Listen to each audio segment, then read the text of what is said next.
यह 100 शब्द प्रति मिनट डिक्टेशन स्टार्ट होगी 5 सेकंड बाद।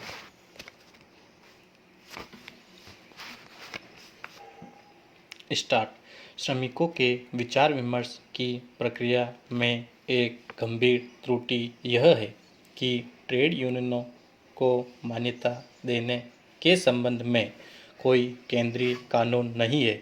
हमारी अर्थव्यवस्था अब ढांचागत परिवर्तनों के चरण से गुजर रही है। इस प्रक्रिया के दौरान श्रमिकों के हितों की यथासंभव सुरक्षा सुनिश्चित करने के लिए हम प्रतिबद्ध हैं। यह उद्देश्य तब ही पूरा हो सकता है जबकि प्रबंधकों और श्रमिकों के बीच खुलकर बातचीत का प्रभावी और गतिशील तरीका हो। अर्थव्यवस्था के खुलेपन और नियंत्रणों के से उसके मुक्त होने से उपजे ज़्यादा प्रतिस्पर्धात्मक वातावरण में औद्योगिक उद्यमों की सफलता उनकी प्रतिक्रिया के लचीलेपन पर भी बहुत कुछ निर्भर करेगी। इसलिए मैं आपसे अनुरोध करूंगा कि आप यहाँ होने वाले विचार विमर्श को श्रमिकों के प्रतिनिधित्व, उनकी शिकायतें दूर करने और औद्योगिक विवादों के समाधान के उपाय जैसे संवेदनशील पहलुओं पर केंद्रित करें। हम श्रम न्यायालयों और न्यायाधिकरणों में वर्षों तक खींचने वाले मुकदमों की विलासिता को झेलने की स्थिति में नहीं है। इनमें से कुछ मुकदमे तो उच्च न्यायालयों और यहाँ तक कि उच्चतम न्यायालय में भी चलते रहते हैं। इस प्रकार के विलंब से केवल श्रमिकों को ही सबसे अधिक कष्ट सहना पड़ता है। पैरा। जुलाई 1991 में घोषित नई औद्योगिक नीति के कुछ पहलुओं के संदर्भ में कुछ ट्रेड यूनियनों ने अपनी चिंता व्यक्त की है। इस नीति का मुख्य उद्देश्य प्रौद्योगिकीय परिवर्तनों की गति को तेज करना है ताकि भारतीय अर्थव्यवस्था को ज़्यादा कुशल और अंतर्राष्ट्रीय स्तर पर प्रतिस्पर्धात्मक बनाया जा सके। यह नीति अर्थव्यवस्था के सामने आए गंभीर संकट से निपटने के केवल एक तात्कालिक उपाय के रूप में नहीं, बल्कि निर्धनता उन्मूलन और ज़्यादा बेरोजगार पैदा करने के एक दीर्घकालिक उपाय के रूप में बनाई गई है। ढांचागत समायोजनों और स्थायित्व की प्रक्रिया में श्रमिकों को कुछ कठिनाई अवश्य आ सकती है। हम श्रमिकों के हितों की सुरक्षा और उनके कल्याण हेतु ज़्यादा कदम उठाने को प्रतिबद्ध हैं। साथ ही हम उनकी कार्यकुशलता बढ़ाने के लिए सुविधाएं प्रदान करने को भी प्रतिबद्ध है ताकि वह प्रौद्योगिकी परिवर्तनों के साथ तालमेल बैठा सकने में सक्षम हो। यह एक वक्तव्य है, एक घोषणा है जो पहले भी अनेक बार की जा चुकी है और आज इस अवसर पर मैं इसे फिर एक बार दोहराना चाहता हूँ। मैं जिस देश में भी गया हूँ वहाँ मैंने यह बात कही है। जो भी विदेशी उद्योगपति मुझसे मिला है और उसने जब मुझसे श्रमिकों की छटनी की नीतियों के बारे में पूछा तो मैंने उनको यह बहुत स्पष्ट कर दिया। पैरा।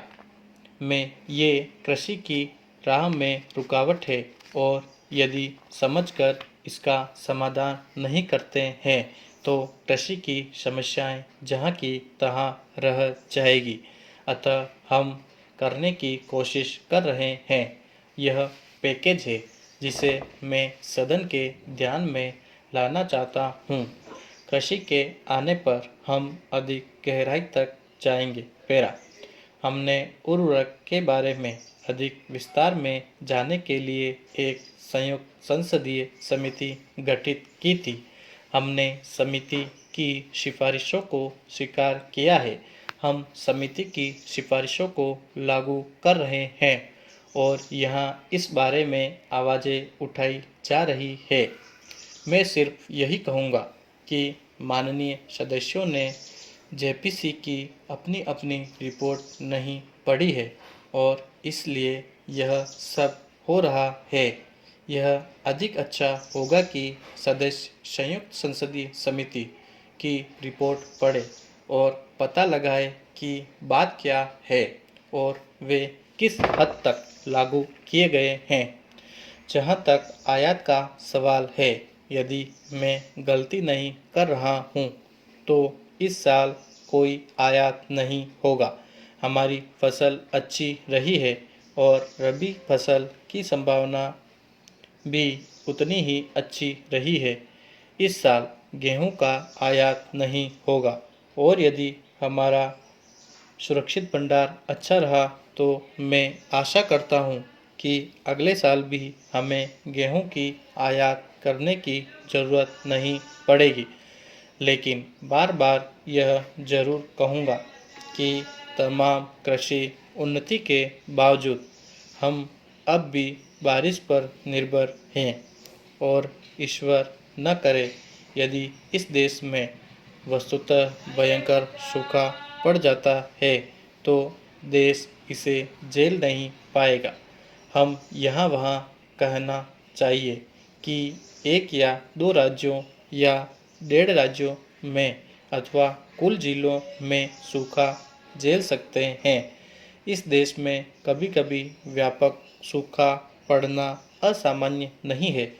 मैं आशा करता हूँ कि वे फिर नहीं पड़ेंगे क्योंकि हमने यथासंभव सिंचाई प्रणाली को स्थापित कर दिया गया है और इन दिनों बहुत व्यापक सूखे दोबारा नहीं पड़ रहे हैं। लेकिन यदि ऐसा सूखा पड़ता है तो हम उसे झेल पाएंगे।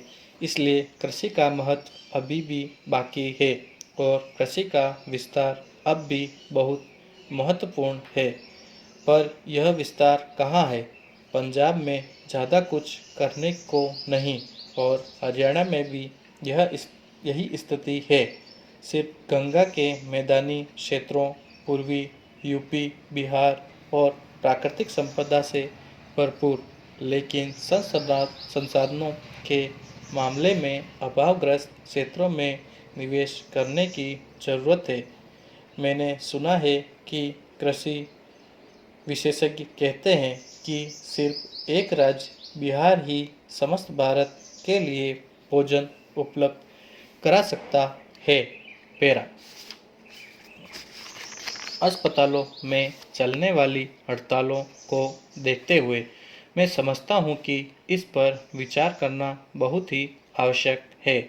डॉक्टर हड़ताल करते हैं तो कभी नर्सें हड़ताल करती है, अन्य कर्मी भी हड़ताल करते हैं और मरीजों को मरने के लिए छोड़ जाते हैं। यह एकदम निंदनीय है। यदि मालिक खराब है, यदि सरकार खराब है, यदि प्रबंध खराब है तो उनकी अकुशलता के लिए रोगी को कष्ट नहीं दिया जाना चाहिए। यह बिल्कुल साफ बात है।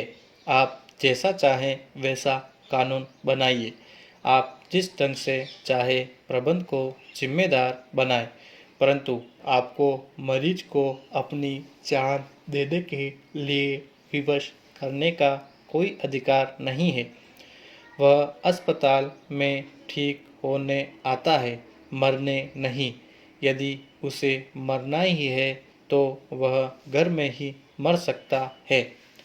इस संदर्भ में जहां मानव जीवन से संबंध है, अस्पतालों के प्रबंध का एक अलग आयाम हो जाता है। यदि शिक्षकों की हड़ताल हो तो काम चल सकता है क्योंकि जब हड़ताल समाप्त होगी तो वे अतिरिक्त कक्षाएं लगा सकते हैं और परीक्षाओं को 1 ही या 2 महीनों के लिए स्थगित किया जा सकता है।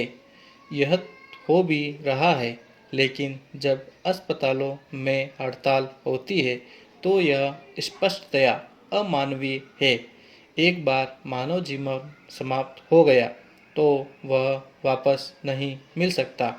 आप मालिकों को अनुशासित करने के लिए जितनी चाहे सख्ती कर ले, लेकिन कोई ऐसी हड़ताल नहीं होने दे जिसके कारण लोगों की जान चली जाए।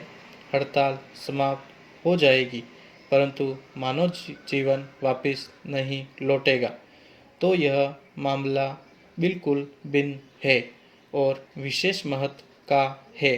और भारत जैसे देश में जिसकी संस्कृति का मूल तत्व ही दया है, आप ऐसा कैसे कर सकते हैं और इसको कैसे अनदेखा कर सकते हैं?